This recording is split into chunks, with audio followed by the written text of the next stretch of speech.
جہاں حسین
اگر ولایت حیدر نہیں ہے کلمے میں،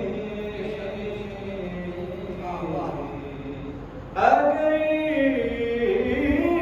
ولایت حیدر نہیں ہے کلمے میں، تو پھر ہے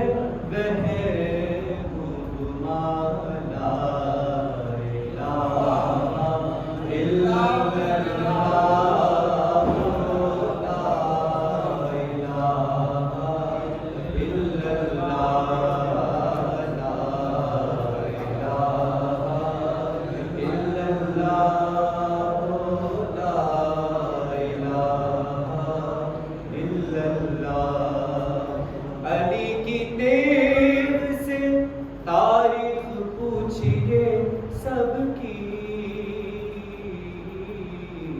علی کی تیغ سے تاریخ پوچھئے سب کی، پڑھا تھا کس نے کہاں لا الہ الا اللہ، لا الہ الا اللہ، لا الہ الا اللہ، لا الہ الا اللہ۔ نصیریوں کو یقین لا الہ الا علی،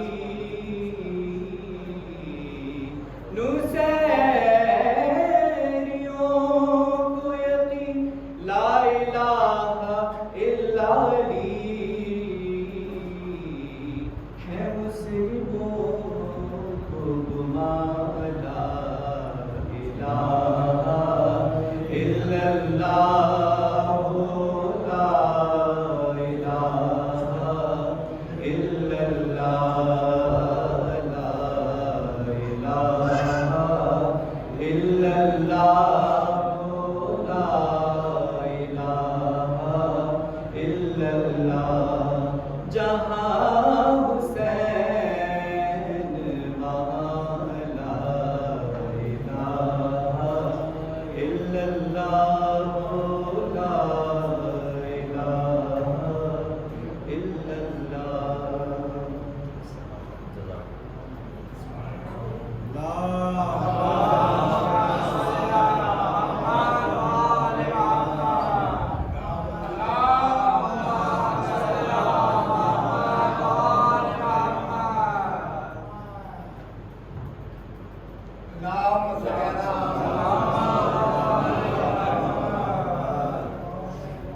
اعوذ باللہ من الشیطان الرجیم، بسم اللہ الرحمن الرحیم،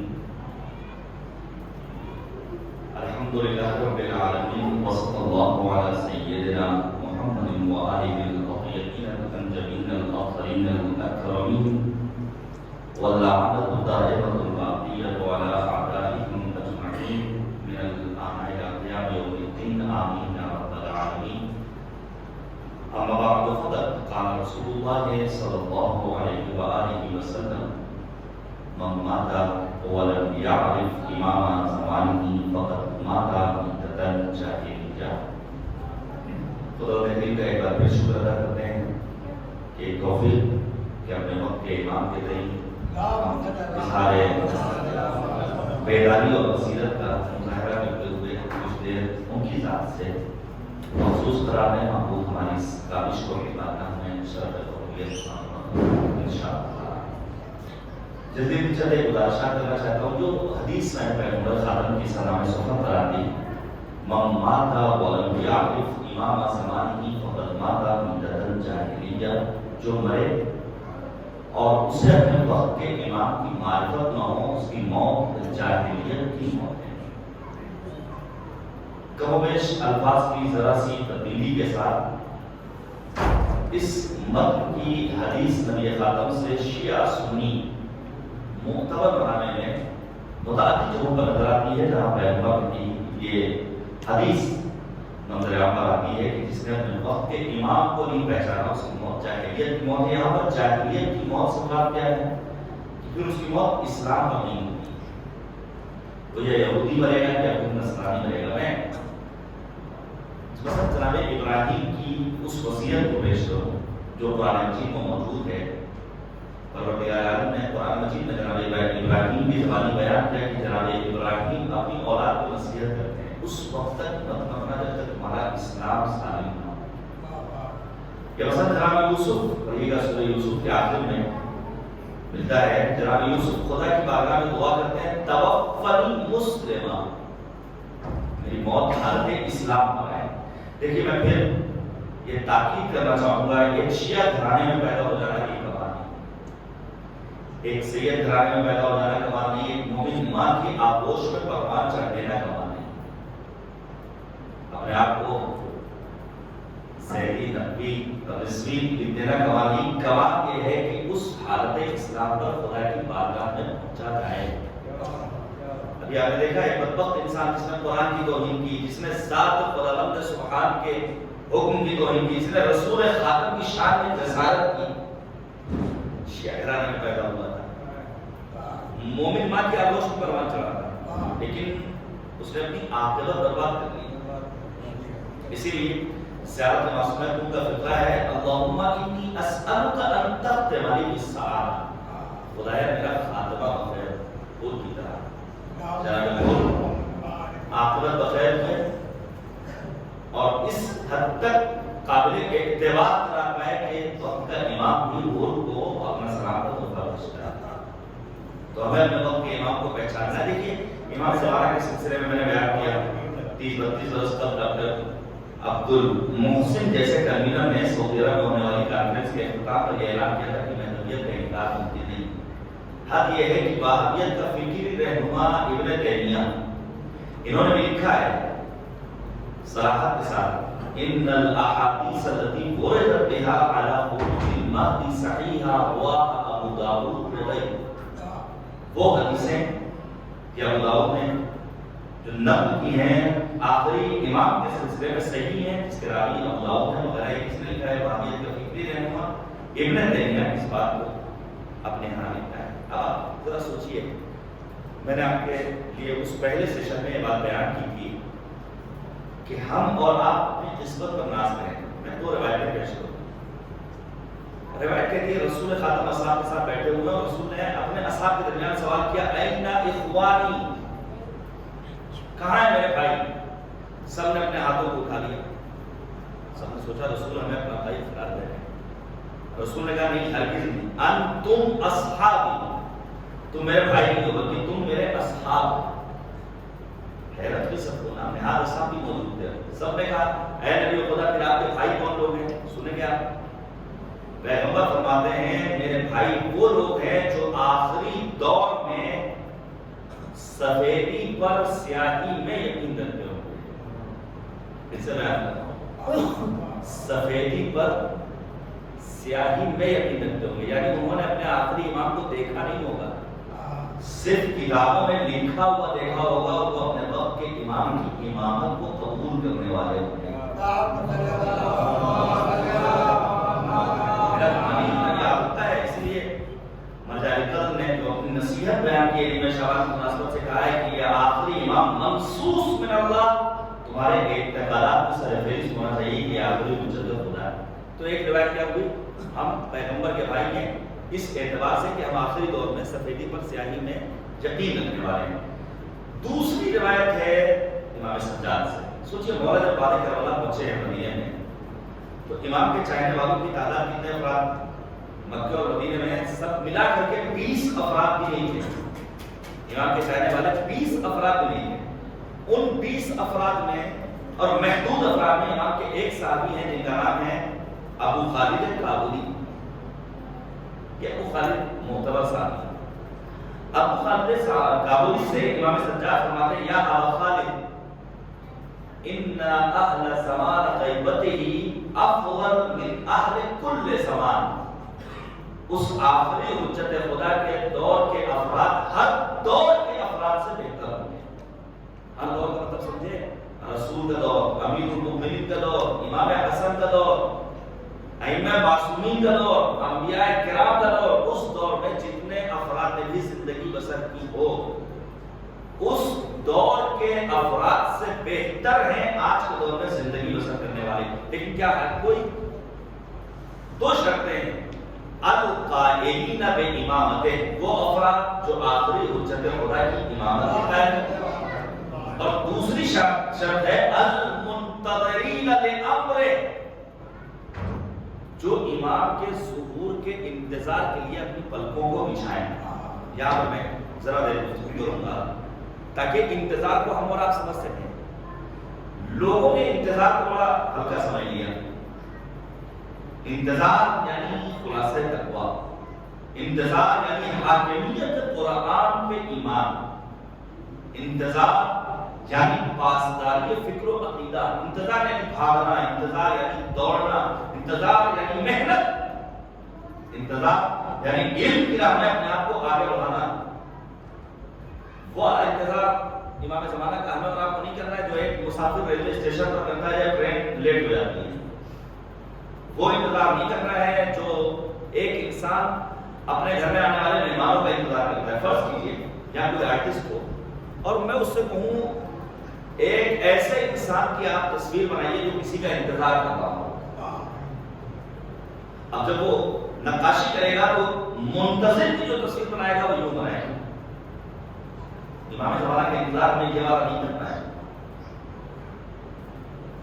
امام کو گرافک والے بھی چاہیے، امام کو انجینئر بھی چاہیے، امام کو ڈاکٹر بھی چاہیے، امام کو عالم بھی چاہیے، امام کو کاشتکار بھی چاہیے، امام کو تاجر بھی چاہیے۔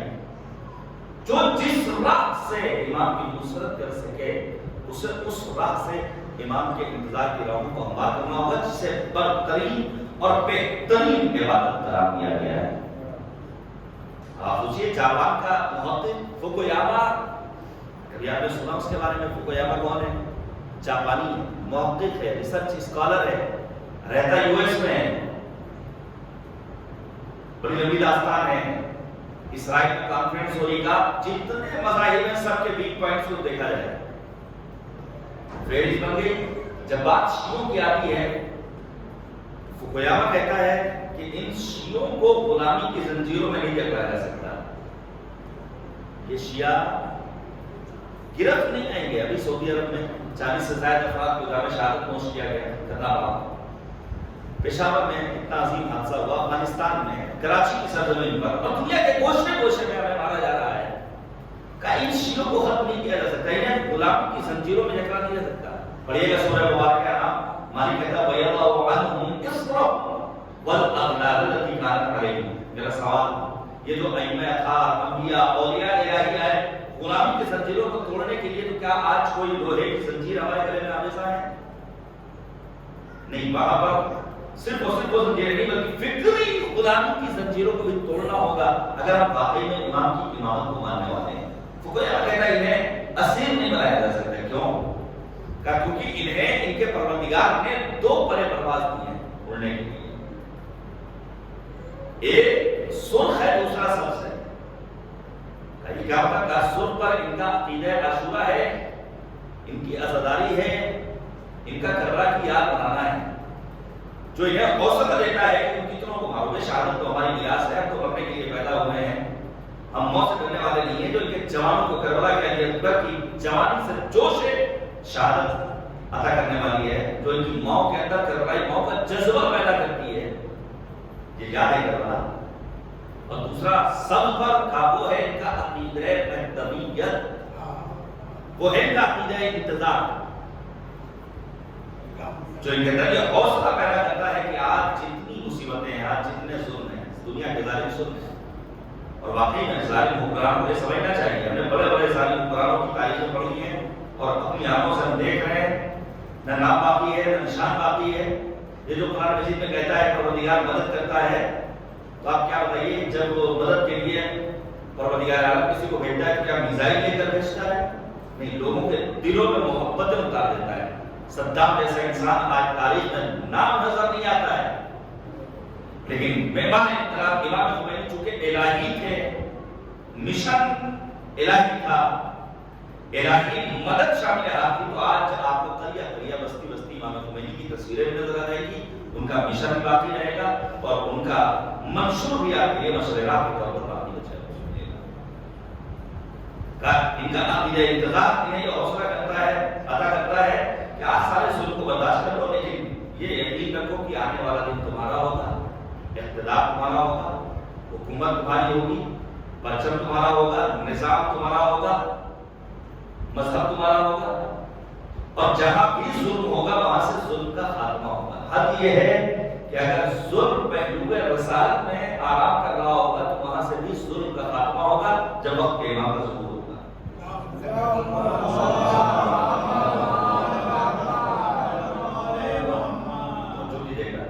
ظلم کا خاتمہ ہوگا۔ اب ظلم فقط آل سعود کے ظلم نہیں ہے، جو بھی دیکھا فقط شیطانی طاقتوں کا ظلم نہیں ہے۔ اگر گھر کے اندر ہم میں سے کوئی ظلم کرتا ہے، بیوی پر، بچوں پر، والدین پر، وہ بھی ظلم ہے، اسے آگے ختم کریں گے امام زمانہ۔ اگر ہم نے ان گلیوں کو تنگ کر دیا ہے، اپنے سینے باہر نکال کر، چھجے باہر نکال کر، یہ ظلم کر رہے ہیں، امام آئیں گے، آنے کے بعد اس کو توڑیں گے اور اس ظلم کا بھی خاتمہ کریں گے۔ یہ تو آپ سنتے رہتے ہیں، مثلا علماء کی گردن میں آئے گے، کل انشاءاللہ تعالیٰ صبح کے سیشن میں ظاہر 9 بجے کا وقت معین ہوا ہے، 9 سے 12 ہم یہاں پر رہیں گے۔ اس درمیان بیان کروں گا کہ امام کا دور ظہور کیا ہوگا، نواز ظہور کیا کیا ہے، اور اس درمیان ہمیں اپنے آپ کو کیسے آگے بڑھانا ہے۔ بہرحال اس امام کی آمد کا ہمیں انتظار ہے جس کے لیے خود امام جعفر صادق علیہ السلام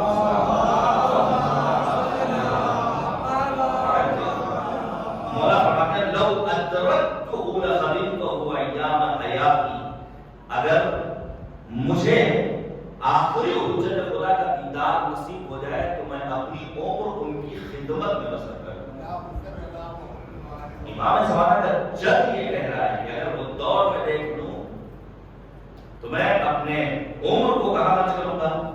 آخری حجت خدا کے خدمت کے لیے۔ اسی لیے کہا گیا کہ دور غیبت کبریٰ میں سب سے زیادہ دعا کرنی چاہیے تعجیل فرج کی، اللہم عجل ولیک الفرج، اور کہتا رہنا چاہیے خدا کی بارگاہ میں، خدایا امام کے ظہور میں تعجیل فرما۔ میں صرف ایک بات کی طرف اشارہ کروں گا اور بات کو تمام بھی کرنا ہے مجھے وقت کے اندر، وہ یہ کہ سرکار حجت کے ہم اور آپ منتظر ہیں، امام کا انتظار کر رہے ہیں۔ امام کے انتظار کرنے والوں کے خصوصیات کیا ہیں، کیا ذمہ داریاں ہیں؟ مثلا نیمہ شعبان کے موقع پر کل شب میں اعمال شب نیمہ شعبان، ابھی کسی برادر نے سوال کیا کتنی دیر کا اعمال ہے، تو بھائی 5 منٹ سے لے کر کے اور پوری رات تک کیجیے اعمال۔ بعض افراد یہ کہتے ہیں ممکن کیسے ہے کہ بھائی 100 رکعت نماز پڑھی جائے، ہر رکعت میں سورہ حمد کے بعد 10 مرتبہ مثلا سورہ توحید، رات تو وہ چھوٹی سی ہے۔ یہ آج ہی نہیں بلکہ مثلا میں آپ کے سامنے پیش کروں، میں اپنے بزرگوں سے گزارش کروں گا جب اپنے بچوں کو دعا دیجیے، تو فقط یہ دعا مت دیجیے کہ اللہ تمہاری عمر طولانی کرے، لمبی حیات والے ہوں۔ ہر لمبی حیات والا باعث برکت بھی ہو ضروری نہیں۔ لمبی حیات کی دعا دینے کے ساتھ ساتھ دعا دیجیے کہ اللہ تمہاری عمر کو باعث برکت کرا۔ یہ بہت ہے، بہت ساری چیزیں، مثلا جناب زہرا مرضیہ محض 18 برس کی ہوں، لیکن پروردگار عالم نے سات کو بابرکت بنا دیا کہ آج دنیا کے گوشوں و کنار میں سادات کا سلسلہ ہے، نسل فاطمی کے چشم و چراغ موجود ہیں، متاع حق و صداقت میں فاطمہ زہرا، خدا کے دین کی عزت میں فاطمہ زہرا، امیر ملک طہارت میں فاطمہ زہرا، رئیس محفل عطرت میں فاطمہ زہرا، طہارتوں میں بلی، آیتوں میں کھیلی ہے، علی ہے 12 مگر فاطمہ اکیلی۔ جناب زہرا ہے، تو ہمیں یہ دعا کرتے رہنا چاہیے خدا کی بارگاہ میں، خدا امام کے ظہور میں تاثیر فرما۔ امام کے لیے ہمیں چند کاموں کو اندر، ہاں میں عرض کر رہا تھا، مثلا آنے والا آتا ہے اور آنے کے بعد کہتا ہے مرحوم میں آیت اللہ ہے، علامہ امینی سے آپ توجہ کیجیے گا، آنے کے بعد کہتا ہے آقا یہ بتائیے، یہ جو آپ کہتے ہیں سنی، یہ جو آپ کہتے ہیں کہ امیر المؤمنین علی المرتضی علی بن ابی طالب ایک رات میں 1000 رکعت نماز پڑھا کرتے تھے، ممکن کیسے ہے؟ کیونکہ ایک رکعت نماز پڑھنے میں 1 منٹ کا وقت لگے گا، 1000 رکعت نماز پڑھنے میں 1000 منٹ کا وقت لگے گا، جبکہ رات ہے 6-7 گھنٹے کی۔ تو علماء نے لکھا ہے کہ انہوں نے فوراً مصلی اٹھایا، تکبیرۃ الاحرام اور 1000 رکعت نماز اسی تقریباً 7 گھنٹے میں پڑھ کر مکمل کر دیا، اور اپنے اس ایک عمل سے ثابت کیا جب ایک غلام امیر المؤمنین اس محدود مدت میں 1000 رکعت نماز پڑھ سکتا ہے تو وہ سید الزاہدین، وہ امام العارفین، وہ مولا المتقیان، وہ مولا الموحدین، وہ یعصب الدین، وہ امام العارفین کیوں کر نماز ادا نہیں کر سکتا ہے؟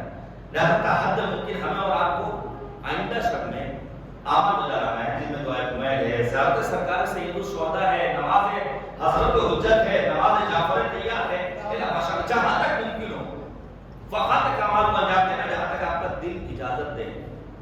زبردستی وہ دعا پڑھتے وقت صفا گننا اور عید میں جو باقی بچے ہیں، اس کا کوئی فائدہ نہیں ہے، بہرحال الفاظ کی ادائیگی کا ثواب ملنے والا ہے ہی نہیں۔ تو ہمیں اور آپ کو اس دور میں اپنے آپ کو آمادہ کرنا ہے امام کی آمد کے لیے، امام کی طرف سے ان کی رعایت میں صدقہ کرنا ہے، امام سے توسل کرنا ہے۔ حد یہ ہے کہ امام کی آمد کی راہوں کو ہموار کرنے میں ایک راستہ ہے با کرامت سادات کا احترام کرنا، سیدوں کا احترام کرنا، اور جب غیر سادات کا احترام کریں گے اور ایک سید دوسرے سید کا احترام کرے گا، خود ایک سید کی رسپانسبلٹی اور ذمہ داری ہے کہ وہ اپنی سیادت کی حفاظت کے لیے ان کاموں کو انجام دے جو اہل بیت طاہرین کی عزت کا سبب قرار پائیں، ذلت کا سبب قرار نہ پائیں۔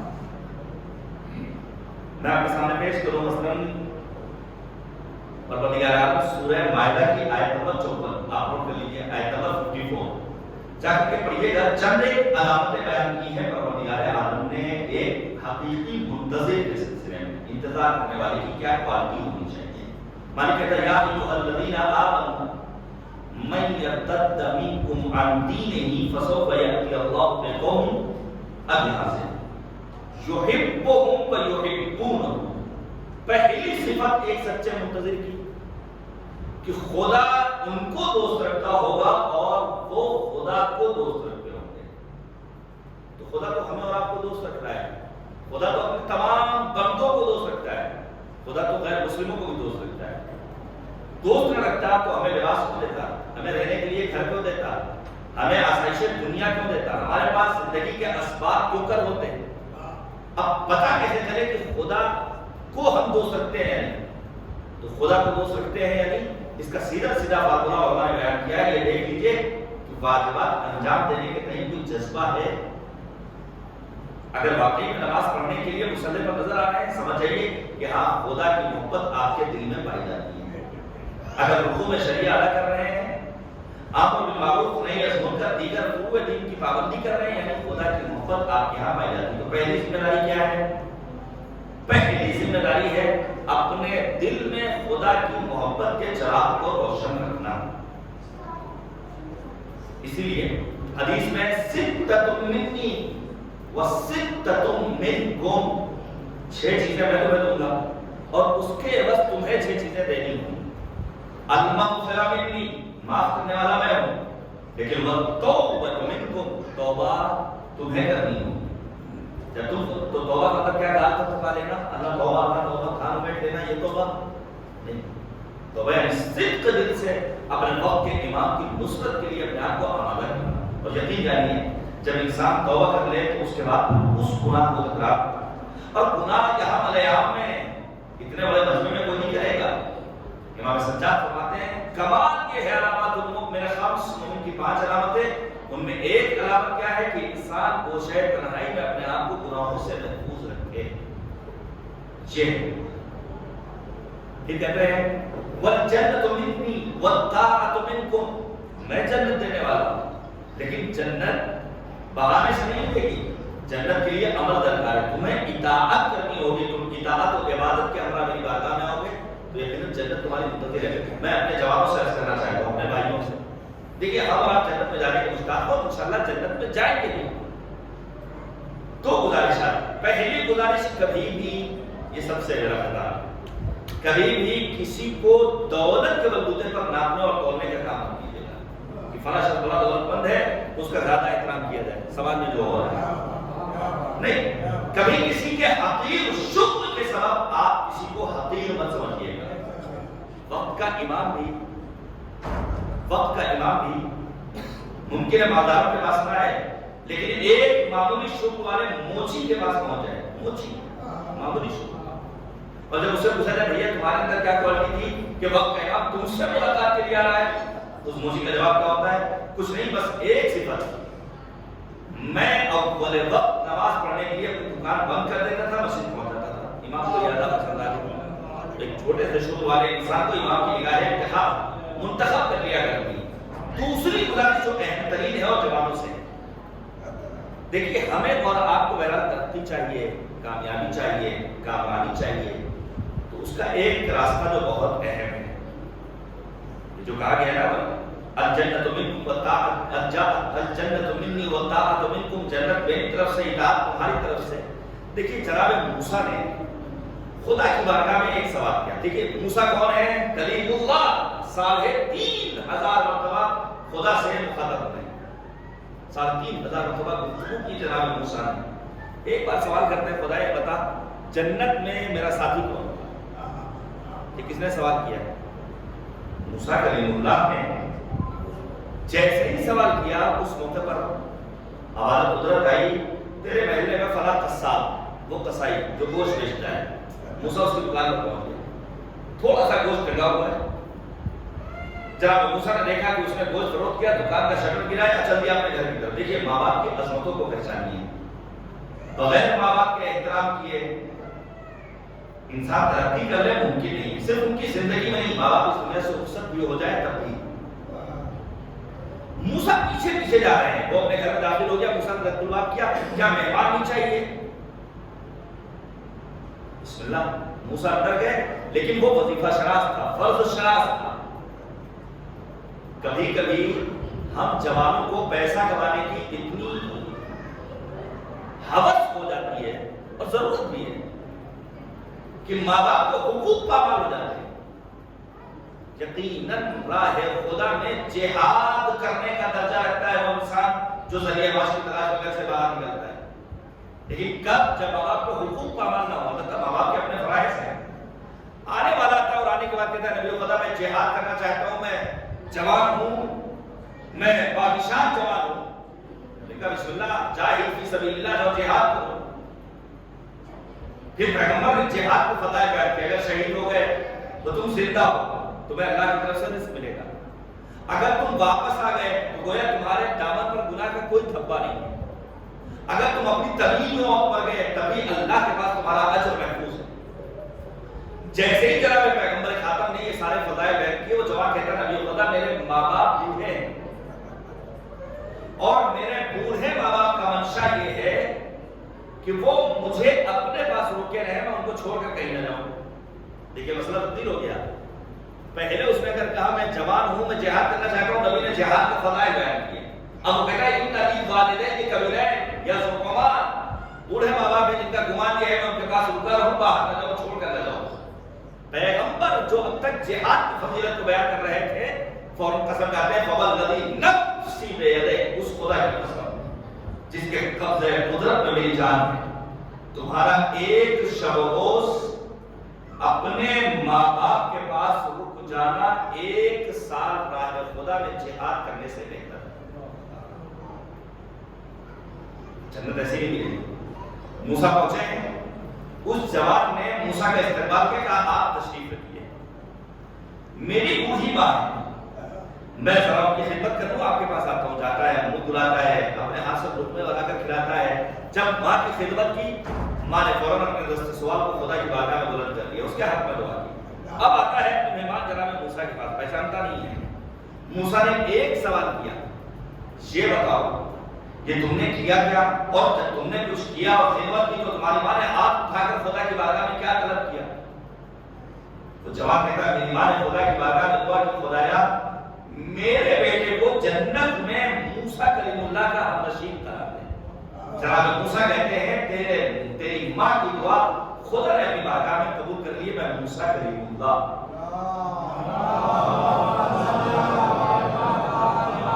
جنت منی والطاعت منکم، جنت ملے گی بہانے سے نہیں، عمل کرو، والدین کو حقوق ادا کرو. یہ مفصل موضوع گفتگو ہے کہ مالک کہتا ہے رزق منی والشکر منکم، رزق دینا میرا کام ہے لیکن شکر بجا رہا ہے یہ تمہارا کام ہے. قناعت نہیں ہے ہمارے یہاں. قناعت کیا ہے؟ انسان کو جو مل جائے. مثلا میں آپ کے سامنے پیش کروں عبداللہ ابن مسعود، صحابی پیغمبر، مریض ہوئے، حکیم وقت جاتا ہے عیادت کے لیے، اور عیادت کے بعد کہتا ہے اگر آپ کہیے تو آپ کے لیے ڈاکٹر کا انتظام کر دوں، اگر آپ کہیے میں تمام سے فلاں چیز بھیج دوں. تو ان کا نہیں، ضرورت کی طرف تو آپ نے بھیجا نہیں. کہانی آپ کی بیٹیوں کے لیے بھیج دوں، بچیوں کے لیے کہانی میں نے اپنی بچیوں کو ایسا نسخہ بتا دیا جس کے بعد وہ کسی کی محتاج نہیں ہوگی. کیا ہے وہ نسخہ؟ تو میں نے اپنی بیٹیوں سے تاکید کی ہے کہ ہر رات سورہ مبارکہ واقعہ کی تلاوت کیا کریں. سورہ واقعہ کی تلاوت کرنے والا کبھی بھی کسی بھی موقع پر کسی کا محتاج نہیں ہو. شکر ادا کرتے رہنا چاہیے.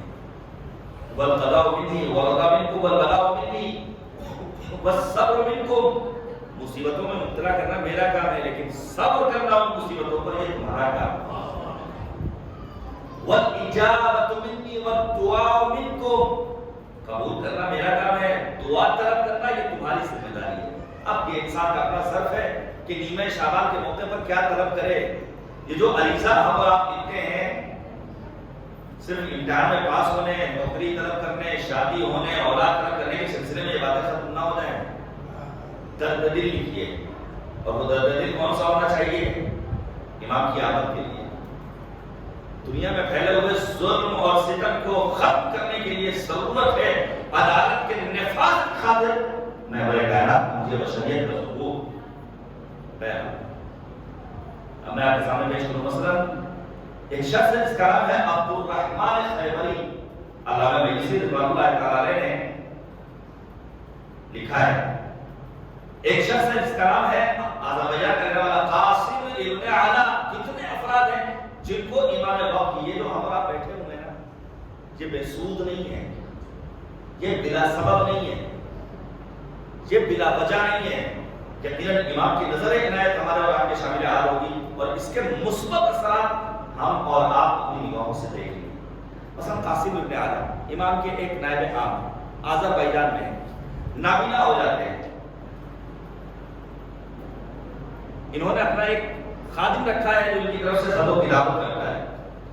ایک عرصہ گزر گیا. دیکھیں عریضہ ہم اور آپ لکھیں کہ کمال ہے اللہ نے توفیق دی ہے، لیکن عریضے کا جواب بھی تو آنا چاہیے.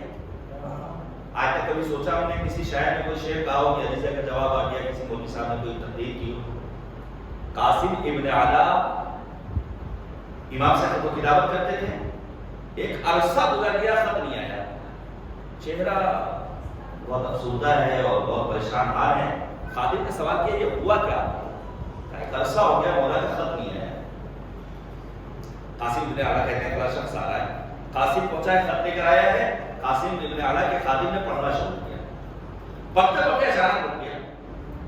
اب یہ قاسم بن اعلیٰ کہتے ہیں کہ آخر وجہ کیا ہے، کیوں تم خاموش ہو گئے؟ کہا اس میں وہ لکھا ہے جسے سن کر آپ کو اچھا نہیں لگے گا۔ کیا مطلب؟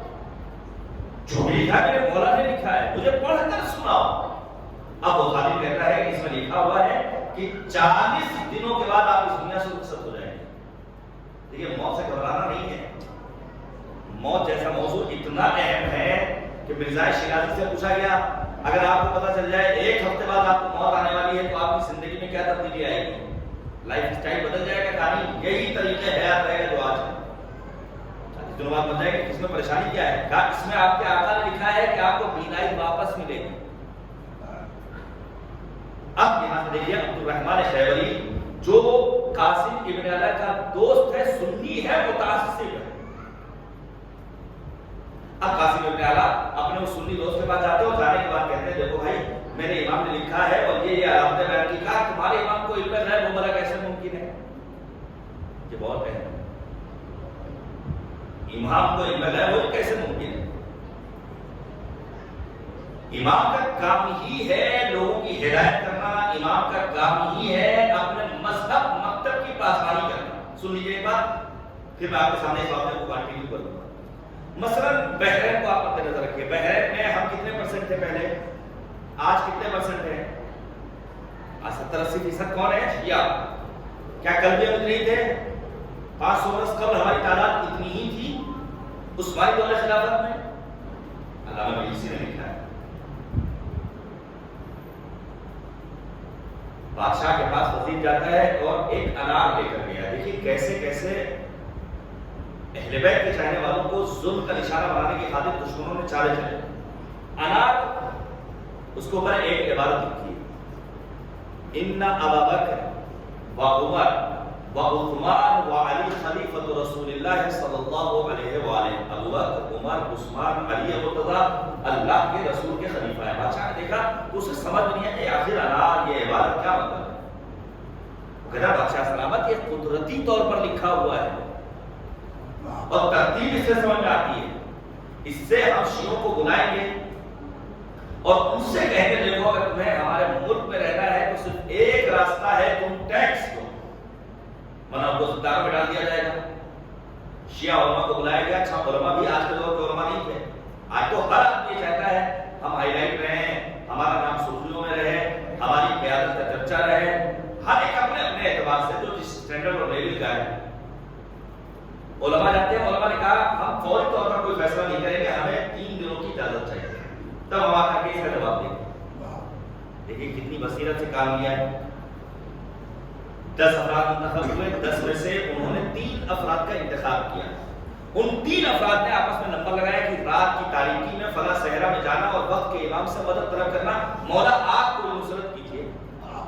بادشاہ کے دربار میں اس قسم کا سوال پیش آیا کہ انار ہے، رات پر یہ عبارت لکھی ہوئی ان ابا بکر و عمر و علی و عثمان و علی خلیفۃ رسول اللہ۔ پہلے دن عالم جاتے ہیں واپس چلے آتے ہیں، امام سے ملاقات نہیں ہو پاتی۔ دوسرے دن ملاقات نہیں ہو پائی، تیسرے دن شیخ عیسیٰ جاتے ہیں۔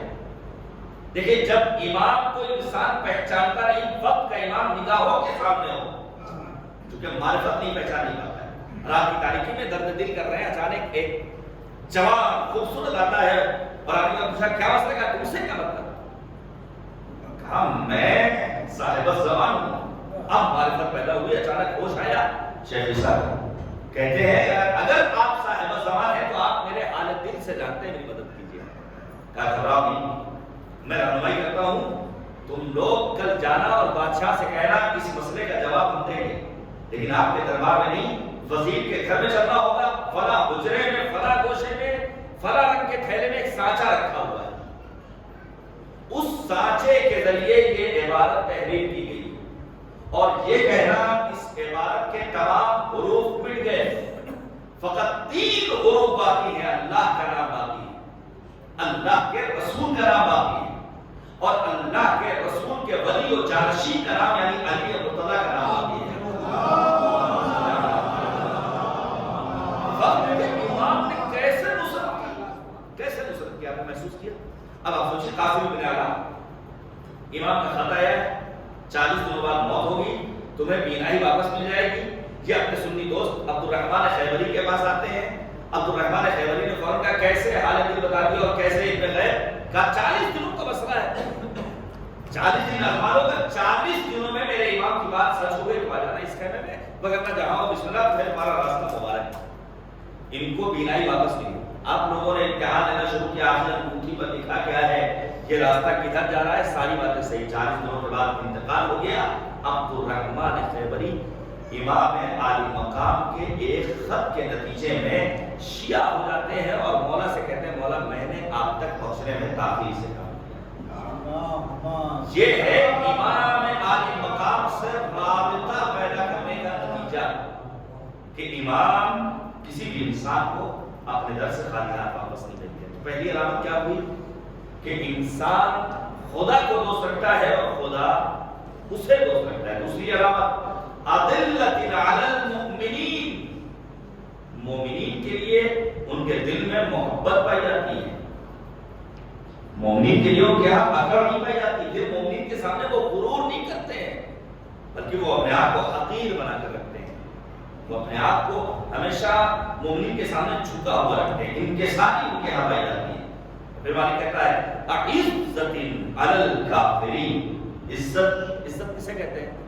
ایسی محکم زمین جس کے اوپر کتنا ہی پھاوڑا ماری اور ٹوٹے نہ. عزت کے معنی لغوی ہے. عزت علی الکافرین یعنی وہ دشمنوں سے مقابلے میں سیسہ پلائی کی دیوار کے مانند ہوتے ہیں. کچھ ہو جائے رہبر موسم انقلاب پر ہمارا سلام, جنہوں نے دشمنوں کو للکار کر ایک جملے میں باتوں کو واضح کر دیا. عالیہ منظر نامہ, عالمی منظر نامہ اپنی نگاہوں کے سامنے رکھیں تو آپ کو نظر آئے گا جو منظر نامہ ہے عالمی رہبر موسم انقلاب کی بات. آپ سوچئے اربل پر حملہ ہوا ہے اور کس بیس پر پہنچ گئے اور ایران نے میزائل داغ دی. رہبر انقلاب نے کہا دیکھیں دشمنوں سے زبردست لڑائی کا جذبہ ایک سچے منتظر کی علامت ہے. رہبر نے کہا وہ دور ختم ہو گیا جب تم مارتے تھے اور لوگ خاموش بیٹھ جاتے تھے, ڈر جاتے تھے. اگر آپ مارو گے تو تمہیں بھی مارا جائے گا. عزت علی الکافرین, دشمنوں سے مقابلہ. جناب زہرا نے بھی جو خطبہ فدق دیا ہے بات کو دوبارہ خطبہ ہے, دشمن شناسی کا درس ہے. شہید قاسم سلیمانی نے بڑی پیاری بات کہی تھی. ان کا دشمن شناسی کے لیے کسی سیاسی لباس کو پہچاننے کی ضرورت نہیں ہے, فلاں پارٹی میں فلاں نہیں, بس اپنے تجربے کی بیس پر تم پہچان سکتے ہو کہ تمہارا دشمن کون ہے. تمہارا تجربہ یہ تم کو اجازت دیتا ہے کہ تم اپنے دشمنوں کو پہچان سکو. تو ایک علامت کیا ہے؟ وہ علامت ہے دشمنوں سے نبرد آزمائی. عزت علی الکافرین. اس کے بعد ایک علامت کیا ہے؟ وَلَا يَخَافُونَ لَوْمَةَ لَائِمٍ, سورہ مائدہ 54. وہ کسی ملامت کرنے والے کی ملامت سے, سرزنش سے گھبراتے نہیں ہیں. سچا منتظر کبھی نہیں سوچتا ہمیں کہا کیا جا رہا ہے. اس کو اس کی پرواہ نہیں ہوتی ہے کہ ہمیں کہا کیا جائے گا. جناب زہرا کو لوگوں نے نہیں چھوڑا, امیر المؤمنین کو لوگوں نے نہیں چھوڑا, اہل بیت طاہرین علیہ السلام کو لوگوں نے نہیں چھوڑا. تو ہماری اور آپ کی گنتی کیا ہے منشوبہ, ہم اور آپ کیا ہے؟ آخری بات عرض کر رہا ہوں, آپ کو تمام بھی کرنا ہے. اور وہ آخری بات کیا ہے؟ یہ جو آج کے دور میں بسا اوقات بعض والدین یہ کہتے ہیں کہ ہمیں تو اپنے بچوں کی فقط نارمل دینداری چاہیے. یہ کیا ہے؟ ہر وقت دین, مذہب, نماز, روزہ, تلاوت, یہ کیا ہے؟ یہ نارمل دینداری کیا چیز ہے؟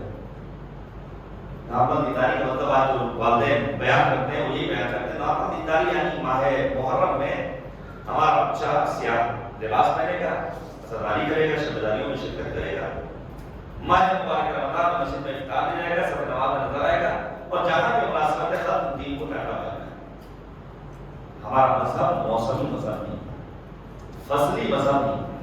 ہمیں اپنی زندگی میں 24/7 دین کو فالو کرنا ہے اور سچا منتظر بن کے خدا کی بارگاہ میں اپنے عقائد کو پیش کرنا ہے کہ مالک تجھے واسطہ ہے عظمت سرکار حجت کا, امام کے ظہور میں تعجیل فرما اور ہم سب کو امام کے واقعی منتظرین میں قرار دے۔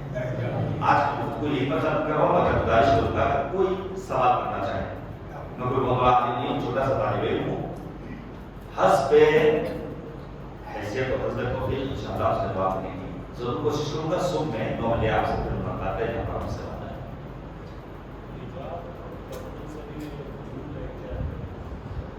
بہت تفصیلی جواب اس کے لیے درکار ہے۔ دیکھیے ایک حجاب کا مسئلہ سب سے پہلے آپ یہ سمجھ لیجیے، قرآن مجید میں 5 مقامات پر پروردگار نے کلمہ حجاب کو استعمال کیا ہے۔ مجھے حیرت ہوتی ہے واقعی میں کرناٹک کے ہائی کورٹ پر ان جج صاحب ہم احترام کرتے ہیں اپنی عدلیہ کا، اپنے ملک کے قوانین کا، لیکن جہاں تک ہمیں ہمارا ملک کی آئین اجازت دیتا ہے وہاں ہمیں اپنی عوام کو پہنچانا ہے۔ وہ غلط یاد نشین رکھتے ہیں، وہ اس بات کو بہت سمجھ سکتے ہیں۔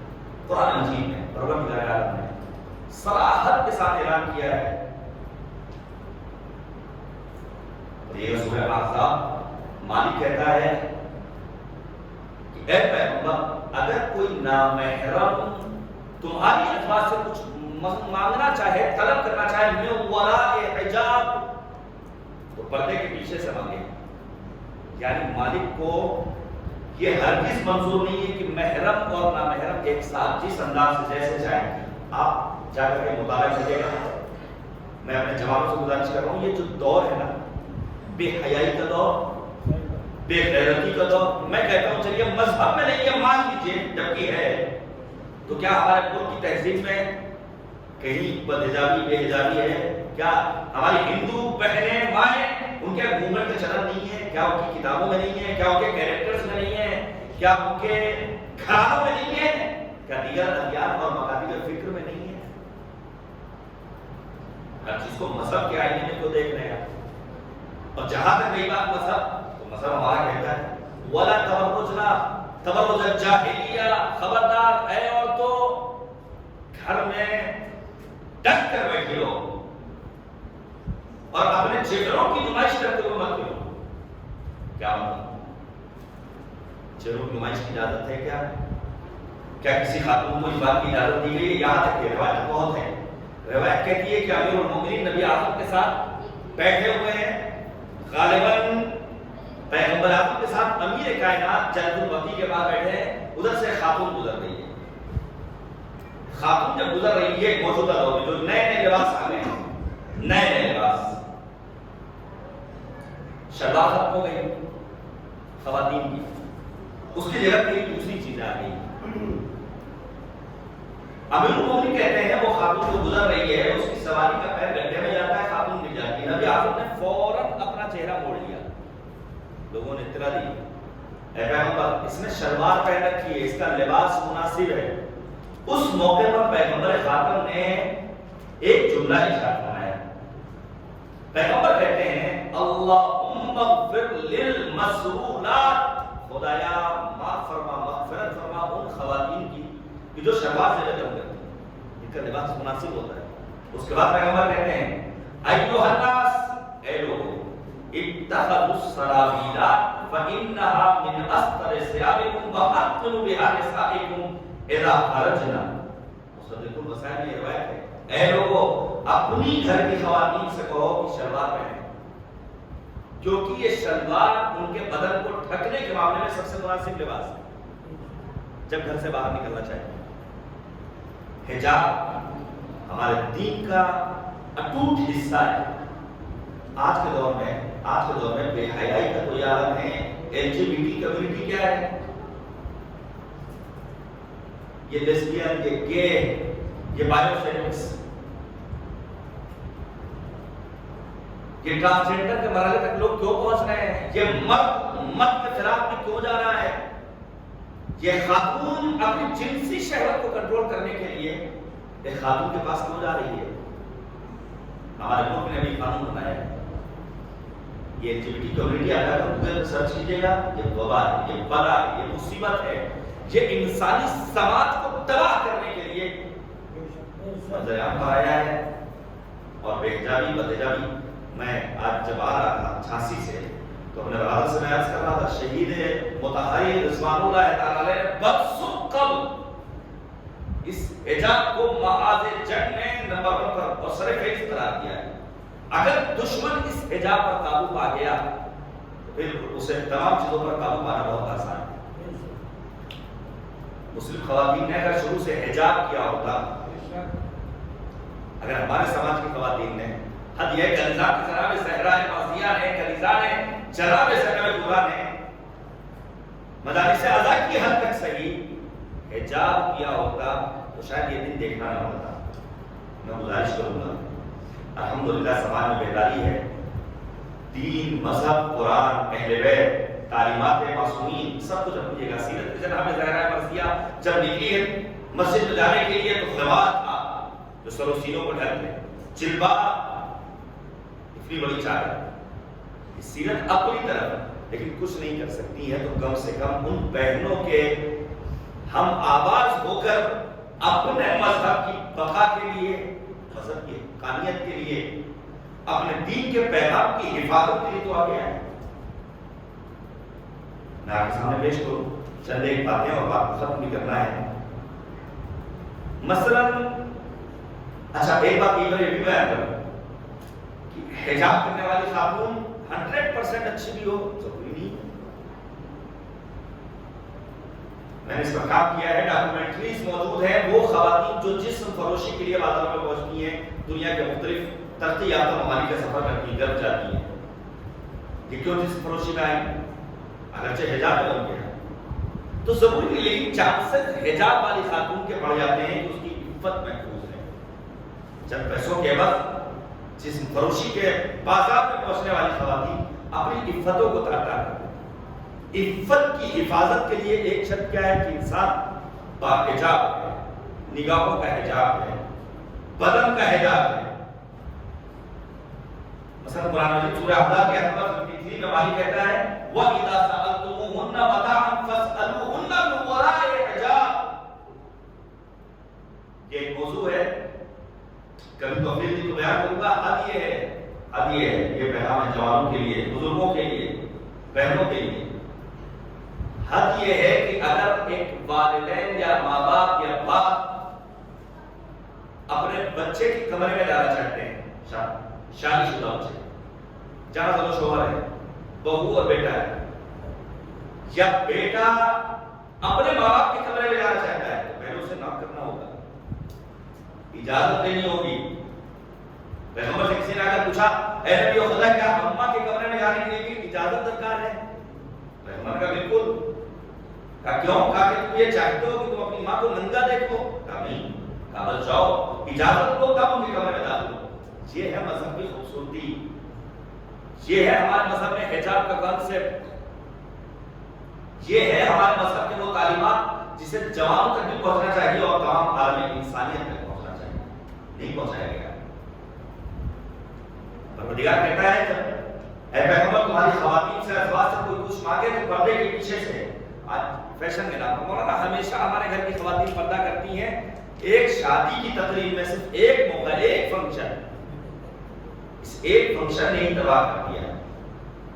تعلیم ضروری ہے لیکن تعلیم کے لیے دین کو بس کچھ ڈال دیا جائے. یہ جو بہت سارے نہیں لینا چاہتا میں نام آ رہے افراد سیکولر قسم کے نام نہاد نہیں تعلیم کے نام میں حجاب مانے نہیں ہے. کون کہہ رہا ہے حجاب مانے؟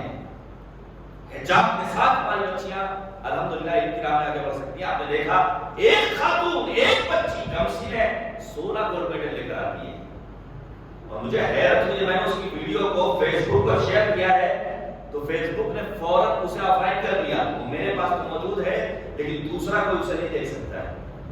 میں آپ کو بھی دکھا دیتا ہوں. زمانہ کہاں جا رہا ہے؟ دنیا کہاں جا رہی ہے؟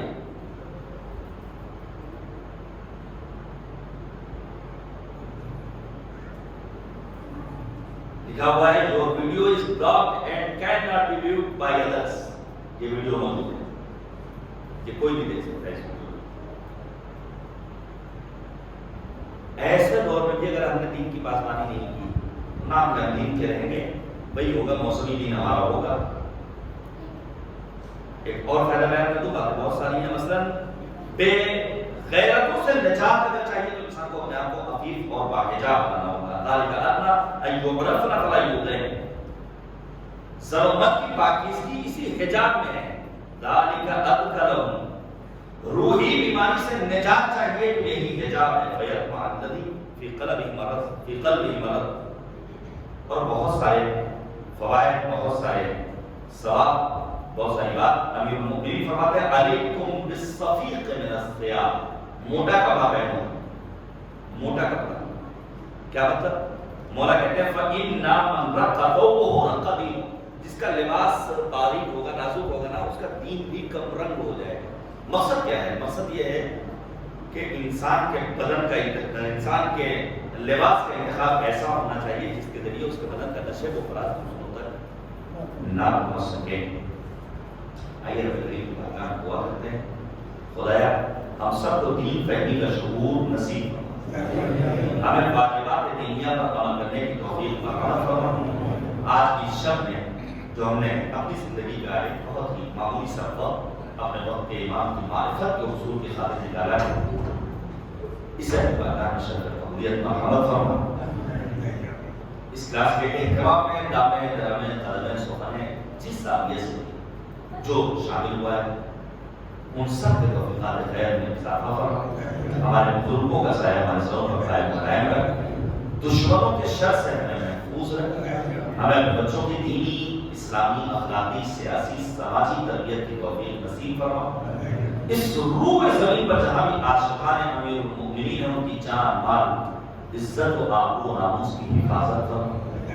معبود جملہ مومنین، علماء، افاضل، واعظین، خطباء، شعراء، ذاکرین، باج نظام، بالخصوص رہبر معظم انقلاب حضرت آیت اللہ عظمی خامنئی محافظ کربلا جناب آیت اللہ عظمی سیستانی سید المقربت سید حسن رسول اللہ کو دشمنوں کے شر سے محفوظ رکھ. اسلامی انقلاب کی حفاظت فرما. ہمیں اپنے ملک میں باوقار طریقے سے زندگی بسر کرنے کا ہنر سکھا دے. معبود واسطہ محمد اور آل محمد کا ہمارے اعمال کو اس لائق بنا دے کہ امام ہمیں اپنے آبان و انصار میں شمار فرمائے. ربنا تقبل منا انک انت السمیع العلیم. شب جمعہ لہذا میں گزارش کروں گا کہ ایک مرتبہ سورہ حمد اور 3 مرتبہ سورہ توحید پڑھ کر جملہ علماء، مراجع نظام، اپنی تمام مرحوم شخصیات اور جملہ شہداء اسلام کے اللہ کو حساب